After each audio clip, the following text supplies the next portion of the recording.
So we're going to be talking about palliative care, hospice, and assorted other related topics along with the Catholic faith. So we're talking about, like I said, palliative care and hospice to start out with. In that, well, of course, important things will be advanced directives, just a little snippet of end-of-life Catholic teaching. I'm not, of course, going to try to cover all of that, and then there are others that are more expert than I am, certainly at the whole breadth of that. And then common challenges and concerns. My hope is that the last part will really be driven by your questions and thoughts and things you might want to share, though of course I have a number of them in mind as well, but truly I'd like to hear from whoever might have something that's on their mind out there. So what is this palliative care thing? I will say that there is not necessarily one definition. People use this term in different ways, and so it's very understandably confusing. And it also has a sort of scary component to it all, in addition for many people, because of its association with hospice and the sort of equivocal ways that we end up using it. So this is what happens when I should say, I didn't really introduce myself very well, I suppose. I do both primary care and palliative care, so I see a very wide range of folks. And when I'm wearing my palliative care consultant hat, I often will ask people, first question is, what do you know about palliative care? And I get a variety of answers. Sometimes people nail it. They said, yeah, this is, and by nail it, I mean they agree with me, right? So we're on the same page. Other times, they're kind of all over the place. They've heard a lot of things and maybe just been misinformed. But honestly, the most common answer I get is, I don't even know why I'm here, right? Which honestly, to some extent, is the easiest answer for me, because I can then start with essentially a blank slate. But there's just a lot of like I said, equivocal sort of understandings of what this word really means. So I'm going to kind of skip to the end of just this little thought about palliative care, kind of when do we get involved, and then I'll work my way backwards just briefly to explain why that is. So there are a number of different models, and one reasonable model, I think, is to think about life-prolonging care, whether cancer is the example. If we're treating somebody with chemotherapy for the purpose of extending their life, that's life-prolonging care, but it might be management of heart failure or whatever it might be. And along the way, there's not a discontinuous time when all of a sudden you go from that to now I need palliative care, or now I'm going to go to palliative care, or anything along those lines. I think ideally palliative care should be involved kind of as time goes on, probably more when people have serious illnesses. And despite this being a straight line, it's not a straight line. Sometimes you're needed more for a little while and less over time. And I tell people, because it's true, that we're happy to be as involved as makes sense at that moment. So that the hope, of course, is that we can add value while not just being one more person to see on that already very busy dance card that many people with a serious illness have. There is kind of a discontinuity, if you will. There's a time when you're doing this kind of thing we're talking about, and then there's the hospice thing, which we'll talk about, because there really is a very stiff dividing line in this country. And then beyond hospice care, whether it's palliative care doing it as a sort of group, or hospice, hospice organizations themselves, bereavement is a really important part of it too, because we really truly do not want to just leave families the moment our patient dies. We're sort of done, and we try to not be that way. We have, as a matter of fact, in our palliative care program here in Rochester, New York, we have a bereavement coordinator, and that's like what she does is she follows up the patient's families when the patient has died, and even before, kind of anticipating that it might be difficult. So that's the overall view.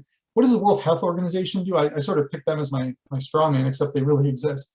So they say these things. Palliative care is an approach that improves quality of life, and they focus largely on prevention and relief of suffering, which is important. It's an important part of what we do. Treatment of pain and other problems, whether it be physical, psychosocial, and spiritual. And I'm very glad that they mentioned the spiritual aspect of it, because that's that metaphysical existential part's really important, which is a lot of what we'll be talking about tonight. But I think they get part of the answer, right? So I would say yes, the symptom management part of it is really important. It is a large part of what we do, but it's kind of primarily what they focus on. And I think, there are at least two other, I guess, pigeonholes that I would define. One is that end-of-life care. It's not all we do in the palliative care world. We take care of people who are also hopefully going to be cured of their cancer. We're happy to do that, of course. And then we also help make medical decisions and anticipate the future and plan in advance for care that people may need in the future. So I think that's a more kind of comprehensive view of at least how I see palliative care. And the way that shakes out, really, to bring it back to when I'm talking to patients when we first meet, I say we deal with pain, and other symptoms, whatever it might be, and we'll do our best to help. regardless of what else is going on, good, bad, or otherwise, with the underlying disease.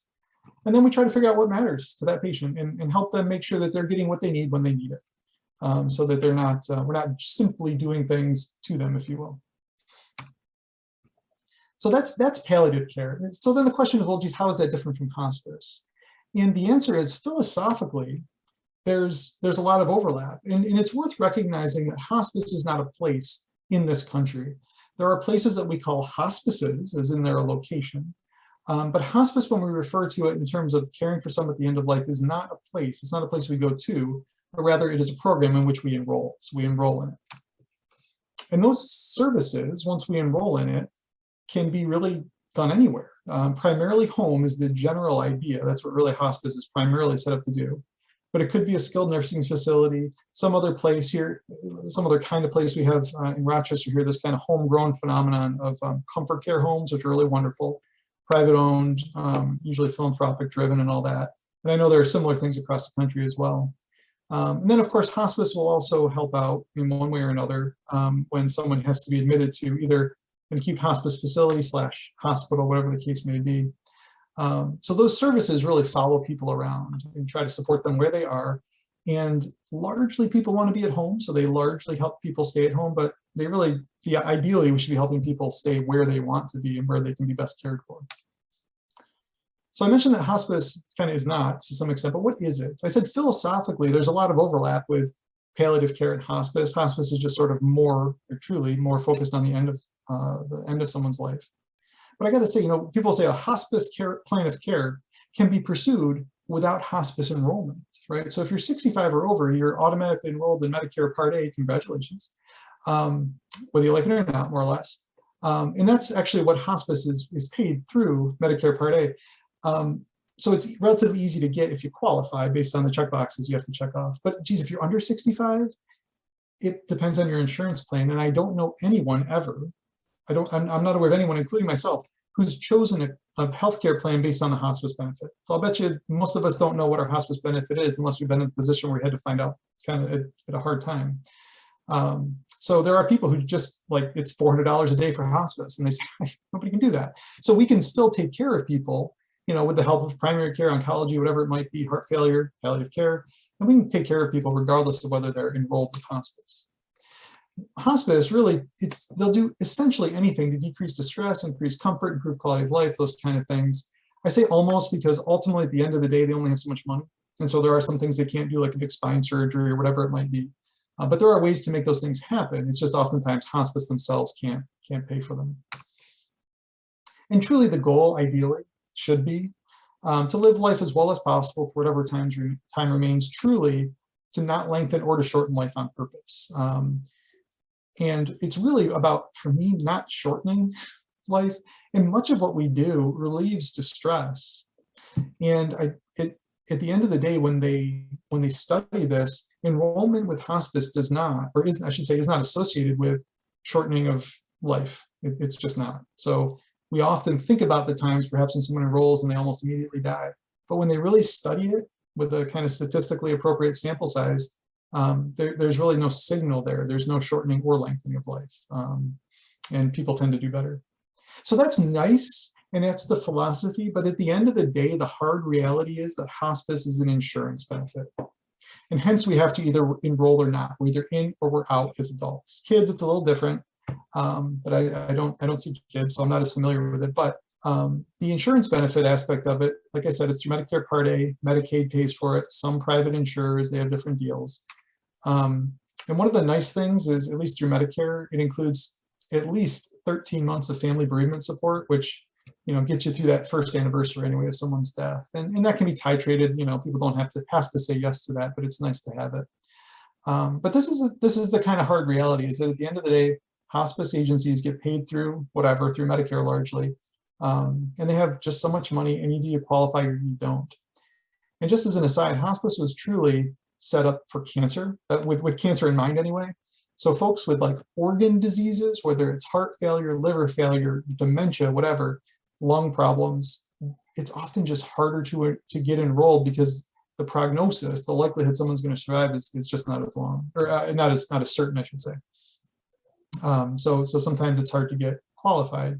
but it's still doable and still very helpful for a lot of folks. So what does it cover? It covers all these things: interdisciplinary team, the medications, some aid assistance at home and nursing assistance, but it's not even close to 24/7. It's maybe a couple of hours, a couple of days a week is usually the max that you can really anticipate. Bereavement I mentioned.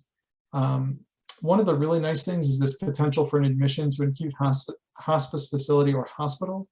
The hope, ideally, if something's happening, there's an emergency essentially of symptoms where we just can't get this person comfortable at home, we can often, not always, but often avoid the emergency department. We can essentially directly admit them, kind of like the old days, right to our unit, at least at a place like ours where we have a hospice or a palliative care unit, and avoid the hospital or the emergency department, which is a really nice feature. And there is a little known and underutilized, I think, respite care option. I think it's a maximum of 5 days per 6 months or something, where you can actually just have somebody admitted to a place, whether honestly it's a nursing home or an acute facility, even sometimes, just to give the family a break, just to again try to make this work for folks. But it's something that you might imagine it's kind of hard. It's always been hard to arrange for that, and it's only more so these days with all the restrictions and shortages that we're experiencing in terms of staffing. Like I mentioned, it does not cover 24-hour care, whether that care is at home or in a skilled nursing facility. So if someone goes to a nursing home for hospice, their hospice care is covered, but not room and board, which in this part of the country is like $8,000 to $10,000 a month, right? So those kind of numbers are often out of range for most people. So there are details about how you make that happen, but it can happen. And the other thing I didn't put in here, I should say, one of the misconceptions or misunderstandings, I should say, about hospice is this 6-month thing. And I'll just say right out loud, the requirement is not that anyone die after 6 months, right? Nobody has to die after 6 months. It's been interpreted to mean that we have to be more certain than not, like 51% sure that this person is more likely than not to die in the next 6 months. And if that's the case, then you check out that box and essentially you're just about there in terms of qualifying. But there are outliers, but there are people that have lived for 2 years on hospice because they continue to qualify. And the only reason you kind of get booted off of hospice is because you're doing too well, which is a wonderful thing to have happen. And it does happen with some, low frequency, but it does happen. So that's a 6-month thing, just to sort of say it. Nobody's required to die at 6 months. And so it's not a quote unquote death sentence like people sometimes feel it is. And it's just another tool that we use to care for people at a particular part in their lives. So I hope that helps describe and explain a little bit the difference between palliative care and hospice and answer the question of when to quote unquote call palliative care, when should somebody like me get involved? The answer is when you need help, right? I consult, as a primary care doctor, I consult my cardiology colleagues at different places at different times with different problems than another person who's a primary care doctor. And the same thing should be true about palliative care. If the doctor's taking care of you or your loved one or somebody you know need help, then that's when they should call. And we're happy to help. If there's something we can do that's quote unquote simple, we're happy to help. So my hope is that removes at least some of the stigma and confusion around palliative care. All right, so advanced directives before the train's off the tracks, we hope, right? That's the general idea, is to figure out what we're going to do beforehand. And so I'd like to start with some definitions. In the medical world, these terms get thrown around, again, equivocally, right? With just very imprecisely, which, as you might imagine, becomes a little bit of a pet peeve for me and others. But advanced care planning, advanced directives, goals of care, code status, what have you, there are a whole bunch of terms. And the fact of the matter, these terms are not equivalent, at least in my mind. And I think this is relatively shared in the medical world if we sit down and really think about it. So the way I would organize it, again, grain of salt, this is the Tom Carroll organization, is say goals of care is that kind of big thing that, like, what's important to you? What are you trying to get out of life, right? What is it that you really want? Is it, look, I just don't want to suffer anymore, I want to treat my symptoms? Or is it, I'm willing to put up with some of this pain because I want to make it to my daughter's wedding in 8 months or graduation or whatever it might be, right? What's that overarching thing that's important? Then we say, okay, well, these are the goals. Now, how can we plan, right? What this advanced care planning is now, we're talking kind of in the medical realm, more or less. What can we do? And it might involve chemo, radiation treatments, NAP treatments, whatever it might be. And then we get a little bit more specific when you say advanced directives, and we're going to spend a good deal of time talking about that. And then code status is sort of, it's kind of fits into a couple of these categories in some ways. But advanced directives are largely things like healthcare proxies, healthcare proxies and living wills. And then code status is this MOLST or POLST form thing that perhaps you've heard of, but we'll talk about in a little bit in just a moment. So advanced directives, I mentioned, and I should say these are all New York State forms. It's where I work, where I live. Your state likely, almost certainly has something very similar. Healthcare proxy, for what it's worth, is sometimes called the durable power of attorney for healthcare, I think sometimes in some states. Many places just call it healthcare proxy or something equivalent. Then there's the living will, which I'll describe a bit why it exists and why I recommend actually using a particular variety of it. And then there's, in New York State, we call it the MOLST, M-O-L-S-T, for medical orders for life-sustaining treatment, therapy, whatever you want to say, MOLST. Other places it's POLST with P for physician. So we'll talk about that too. So advanced directives, the idea here is that they're activated in the future if you lose decision-making capacity. And capacity really in the medical lingo just means, can this person make this decision, this particular decision for which there's a question, right now? So different questions right now, I might have capacity or not. And for the same question over time, my capacity may come and go depending on what's happening with me. So it's a very time-specific and question-specific question that we need to answer. If it turns out the answer is no, Tom Carroll cannot make these decisions right now, well, then that's where something like a healthcare proxy and or potentially a living will might come in. I think, personally, healthcare proxies should be essential for everyone. Everyone here tonight should have a healthcare proxy completed because, we'll talk more about this, but it defines a relationship. It says, I trust this person who knows me well to speak on my behalf with authority, with legal authority if and when, God forbid, there's an unexpected bust that hits me or something, right? It's got nothing to do with me having a serious illness or whatever. Everybody over the age of 18 should have one, because under the age of 18, it's your parents, right?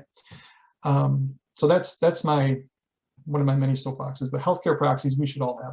I'll show you where you can get one in just a little while. Living wills are appropriate to some extent and in some ways for just about everybody, but you know who's in the details, right? The devil. So be very careful, and we're gonna talk about why we need to be careful, but I say that with a caveat. Generally speaking, just so I've said it now and I'll say it again, I do not recommend the living wills that you find if you Google, for example, New York State living will, and you get this sort of boilerplate, or you go to a lawyer and they do your financial will along with your healthcare proxy and living will. They will generally use whatever your state template is, and I'll show you why those can be dicey, particularly for a Catholic who wants to follow church teaching. And then there's some argument, I guess, about whether this MOLST thing, whether it's an advanced care document or not. But at the end of the day, it really, truly should only be for very selected people with quote unquote serious illnesses who are nearing the end of their life. And I'll describe why that is. So it is a very different thing than the living will and the healthcare proxies. So I mentioned it just briefly. Healthcare proxy defines a relationship for everyone to know about. And that is the person, and usually some backups, that would represent me if ever I couldn't represent myself. And it only becomes activated, this is important too, if I lose capacity to make a particular decision at a particular time. Otherwise, that person truly has no legal power over me. Now, people will often say, I don't need that, it's my husband, it's my wife, whatever. And the answer is maybe. I can't speak for everybody's state laws, but I can tell you in New York State, we do have a law that says if I, Tom Carroll, do not have a healthcare proxy designated and I need one suddenly, and I don't have the capacity even to designate one because I'm unconscious, they will turn to my next of kin, in my case, my wife, to ask the initial question. However, if somebody else on that list of next of kin, right? So it's like officially guardian, spouse, parents, adult children, all the way down to the crazy cousin in California or New York, depending on which of the two coasts you're on, right? From here, it's crazy cousin in California calls up and says, geez, I talked to Tom just the other day, and he said the opposite of what his wife's saying. If I don't have my wife designated as a healthcare proxy, the whole system falls apart, and we have to go to an ethics committee, and it's a mess. So it's really, really worth having a healthcare proxy. I've probably beaten that enough, but it truly is. And it's important that you pick the right person, because that person has essentially almost without exception, just as much power to make medical decisions on your behalf as you would for yourself. So pick the right person. And I say essentially because the courts over the years have defined that artificial nutrition and hydration, which we're going to talk even more about in a moment, is a special case. And just being healthcare proxy is not enough to say, stop this. You have to, in addition to healthcare proxy, you have to have specific, what they call quote unquote, clear and convincing evidence before that surrogate decision maker, healthcare proxy or otherwise, is able to make a decision about artificial nutrition and hydration. So it's really, this is like a little twist in the law that's really case law that's worth knowing about, that we'll define more momentarily. So who do we choose? It often is a spouse, or obviously someone that we're close to, knows us well. And so I only half jokingly say, it needs to be someone who knows us well, ideally someone that loves you, that will know what you want and do what you want, and half tongue-in-cheek could live without you, right? Because Catholic teaching, right, all that being said, there are times when it's okay to let go, right? When it's okay to say it's time, and when there's nothing more we can do that meaningfully will help this person. We do run into it, where somebody says, I just can't imagine living and having them die. And it's like, well, now they're kind of not acting as a proxy anymore. Now they're kind of doing what they want, as opposed to, what they think the patient themselves would want. So I only half jokingly say, somebody, gosh, it would really hurt them to live without you, but they have that fortitude to say, now's the time. Okay. And there are some things we can do that can help them make that decision, to take some of the burden off of them. And I'll describe that too. So why is this artificial nutrition and hydration thing, clear and convincing evidence and all this? I don't know if anyone's familiar with this or not, but Nancy Beth Cruzan, back in the, I guess it was the 80s, the late 70s, this went on for years. She was thrown from a car, found face down in some water, resuscitated, and was essentially in a persistent vegetative state, much like Terry Schiavo, a decade or two, a decade and a half later. Ultimately, she was taken off the breathing machine, breathed on her own for some time, and eventually the question was, can they remove the feeding tube? And the state of Missouri said, no, you can't. And the parents, who happen to be Catholic, and so is she, said, well, it's time. And so they went through this whole thing, and eventually they did in fact remove her feeding tube, and she died. So that was the case ultimately that established this clear and convincing evidence standard. And that's where living wills came from. That's where living wills were born, was specifically to provide, quote unquote, legal, clear and convincing evidence about someone's wishes for themselves in the future under certain circumstances with respect to artificial nutrition and hydration. So just a quick search of the literature. There's this organization called the Cochrane Database of Systematic Reviews, and they do a phenomenal job, I think, of really intermittently reviewing the literature. And here they looked at medically assisted hydration for adult palliative care patients, and the details of how they decided who's who, it doesn't really matter. And then also feeding tubes for people with, quote, severe dementia. These are people who literally will speak 4 intelligible words, not a sentence, but intelligible words in a day. Okay, that's kind of severe dementia. They did one of these about the dementia in 2009, I think it was, and updated it just this year. So it's all up to date. And the bottom lines were these. The data the quality is poor, right? These are difficult studies to do. The evidence of benefit is lacking, but that's not to say that there's no benefit at all. It just means we have poor quality data that couldn't find a benefit, okay? Which is different than saying we have evidence of harm or something. And ultimately, both concluded that we're unlikely to get better data because of these ethical issues. I mean, how do you randomize people to this, right? You get people in horrible situations where you're gonna say, oh, you want it, we'll flip a coin, and you either get it or you don't. And this is a very, very difficult thing to do. So we're unlikely to get better data anytime in the near future. So that's kind of what we're left with. And I'll say, I'll say that the medical world, I think I may say this again later, but I want to make sure I say it.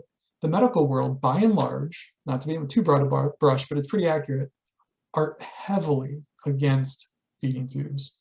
And the reason is that they really don't help people under the typical circumstances that we see patients dying.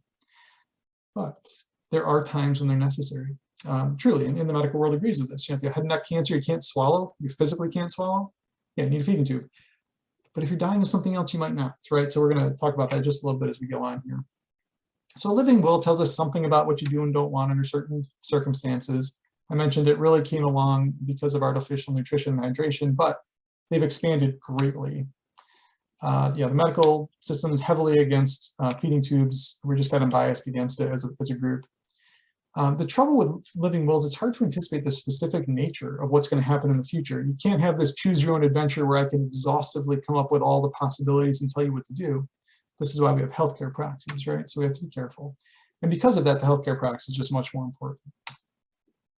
So this is what I don't like about living wills. This is the official page 3 of 6, New York State living will. And if you look at here, you say, well, geez, which one's easiest to check off? If I'm the typical person who just reads the first paragraph of a newspaper article, traditionally, that even back when there were newspapers, well, you just check out the first couple things you see and that's it, right? Of course, I don't want to be stuck on machines, so I don't want all this stuff.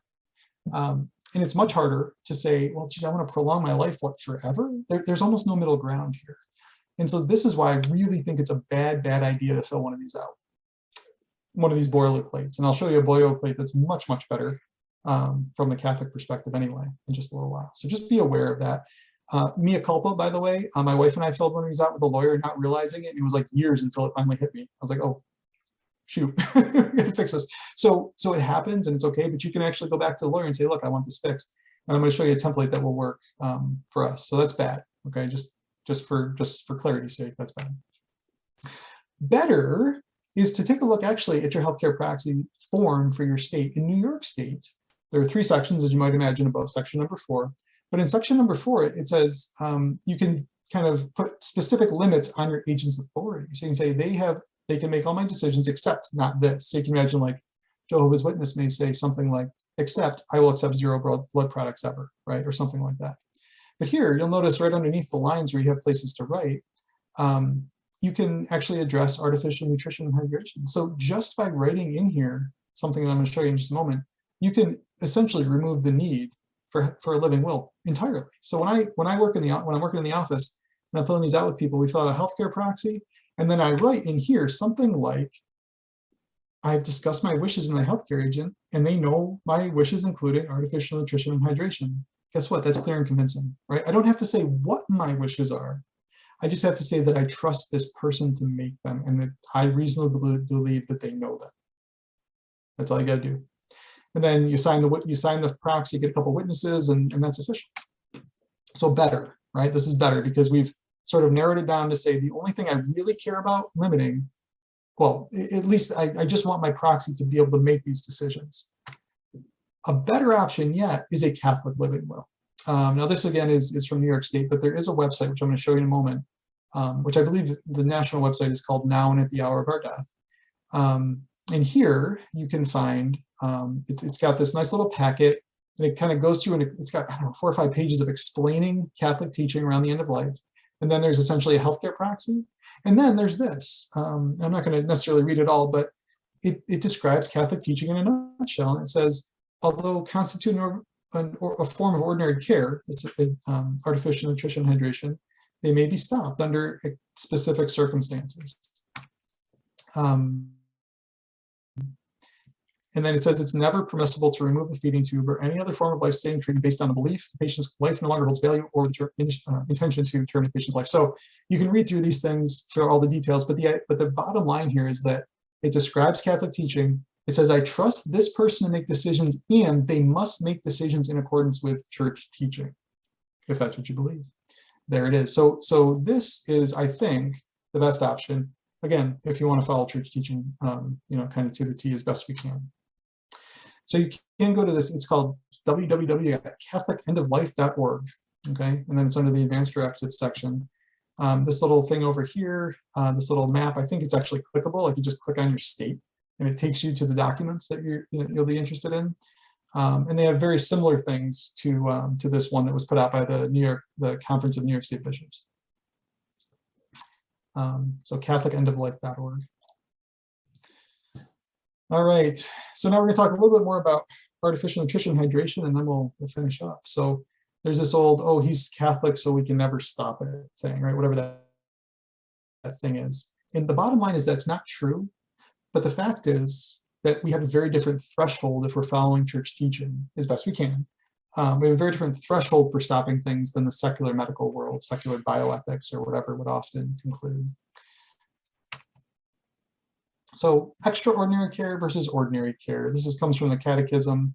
Even if death is thought to be imminent, we always owe ordinary care to the sick person, right? Which is like skin care, turning, feeding, providing liquids to the extent somebody can accommodate them. Even at the risk of shortening, so the use of painkillers, even at the risk of shortening their days, can be in moral conformity, right? So we have this double effect concept where, my goal was not to shorten their life. If I did shorten their life, it was only as an unintended concept or an unintended side effect. And so long as we're not willing that person's death, right? So basically, that's spelling out the doctrine of double effect. And then if we look at the ethical and religious directives, the ERDs for the Catholic healthcare services, again, in principle, there's an obligation to provide food and water, including medically assisted nutrition and hydration. So in the medical world, the secular medical world anyway, artificial nutrition and hydration is considered both artificial and more of a medical procedure or medical intervention than it is food and water. Whereas the Catholic view is it's food and water just delivered through. So there is a difference there that's important, I think. However, this medically assisted nutrition and hydration can be morally optional when it's going to be excessively burdensome, and particularly as people draw close to death. And the reason is this. I mentioned if someone has a head and neck cancer and they just physically can't swallow, but their organs are fine otherwise, we can't just let them starve to death. Everybody agrees, even in the secular world, a feeding tube is very reasonable. But the fact is that when it's not just a mechanical problem, but their body's dying, that's different. Now their body can no longer assimilate, can no longer use that nutrition and hydration. And now what we do, if we truly overdo it, which honestly sometimes we do with the best of intentions, it's truly not intentional, but sometimes they end up with too much fluid, for example. And then as their body starts to slowly shut down as they're dying, their heart's failing and everything else, the fluid goes to places it shouldn't go, like into their lungs, into their belly, legs, whatever, and causes discomfort and can actually make their end of their life more uncomfortable, which means more medication, which means less awake and less aware. So to be a little bit, as they say, dry, not quite dehydrated, but not overly hydrated, is usually a better way to approach the end of someone's life than it is to be sort of overdone this. All that being said, there's no crystal ball. So if ever you've been in that situation with a loved one or whatever it may be, where you've seen that happen, believe me when I say I'm not pointing any fingers, we've all been in that situation if we do this long enough, and we really do our best to balance these things. So the church tells us that nutrition and hydration, whether normally ingested or through medically assisted means, is required until inevitable death is near, and measures to provide nutrition and hydration are excessively burdensome. That does not mean that every single person must die with a feeding tube in them. It does not mean that, particularly if someone's dying and it's clear that putting a feeding tube and forcing this stuff into them is not going to be helpful. So it's not a requirement that everyone have a feeding tube, but we have a different threshold. We have a lower threshold for starting and a higher threshold for stopping than the secular medical bioethics world does. So Tom Carroll's artificial nutrition and hydration question is, if we stop it, will this person die of starvation and or dehydration? If the answer is yeah, then we can't stop it. We got to keep it going, right? If that's the thing that's going to kill them, we really can't stop it morally. If the answer is no, they're not going to die of this, then it maybe and indeed probably is okay to stop it. May still be difficult, or stop it or never start it. It's hard, right? But it can be the right thing to do. So in the last 2 minutes, as we approach 40 minutes of this medical physician orders for life-sustaining treatment. I want to say this mostly for sort of just to be careful, really encourage everyone to be careful about what you fill out. These things are often presented as being requirements, and sometimes they are. Oftentimes it's in nursing homes or requirements. In hospitals, at least in New York State, they are not a requirement. You do not have to fill one of these out in New York State if you're admitted to the hospital. It makes a certain amount of sense to fill it out as long as you know what you're doing, or the person filling it out with you, it really knows what they're doing. Because you can, accidentally check off some boxes that maybe you don't want to. So this is the form in New York, 2 of the 4 pages. The other 4 pages are just to note updates. And everybody's is going to look a little different, one state versus another. Over on the left, if you can see it in section A, talks about CPR, so full code, as they say, do it all, versus do not resuscitate, right? So, and I hate the DNR term. I really would rather think of it as, you know, if someone's heart stops, is it an emergency or is it simply the end of their life, right? Because at the end of our life, our heart's going to stop. And we don't all have to have CPR before we die. So there are people in this world for whom DNR is appropriate. It's just maybe not as many as sometimes is suggested, again, in the secular world. On the second page, there's the intubation question. And we're not going to deal with a lot of this, but there is an option in the middle of a trial period of intubation, which really allows us to hedge our bets, right? If I have terrible cancer, gosh, maybe my heart's still okay and I could survive a pneumonia. But when my breathing's failing, I don't know if it's pneumonia or the cancer. And so we can give it a try, let the dust settle, figure out what it is. And if it really is the cancer and there's just no hope that this is going to get me anywhere, we can stop it. And this is one of the things I referenced before. This is one way, filled out appropriately at the right time with the right intention, can remove some of that burden that healthcare proxies feel if they feel like they're making the decision. It's a very different feeling. It's still sad, but it's a very different feeling to say, I think we should stop, versus mom said at this point we should stop, right? And she said it appropriately. And all we're doing is judging that we're there, as opposed to judging what decision is right, if that makes sense.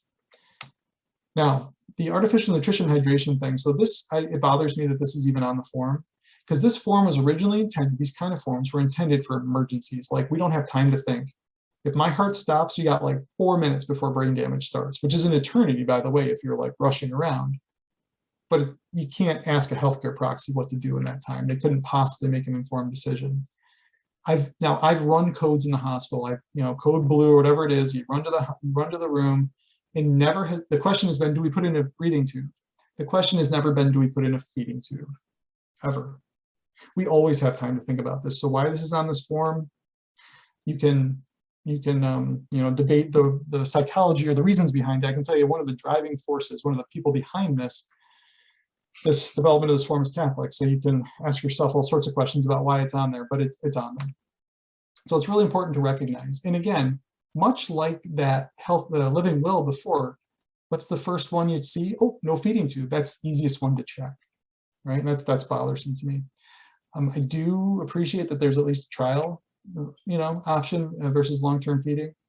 The National Catholic Bioethics Center, which is a wonderful resource, by the way, I really think they do a great job helping us in so many ways, kind of put together their own template for a pulse form, and they have these 3 choices: long-term, which is the easy one to check at the top, a trial, or consult with the family, right? Because there's really no reason to rule this out entirely. Because there are times when I would say, look, I don't want a feeding tube forever. And so you may talk to a doctor and say, well, you got cancer, yeah, let's just no feeding tube. Well, geez, now I lose my ability to talk. And this is my expressed, clear and convincing evidence. And it's very difficult. It's possible, but very difficult for a healthcare proxy to overrule. If someone says no feeding tube, you say, yeah, but my mom hadn't thought about this particular situation. That person's really got to be pushy and advocate to go against something that's written down. So I would say, if you remember nothing else about living wills and MOLST or pulse forms, is be very careful filling them out. It's not inappropriate to fill them out, but we just need to be careful about what we're actually indicating on there. So I hope that was helpful in terms of hospice, palliative care, what we do, advanced care planning, now and at the hour of our death. Just Google it, you'll find it. End of life healthcare, Catholic teaching, kind of a very small snippet of it. And then common concerns and challenges.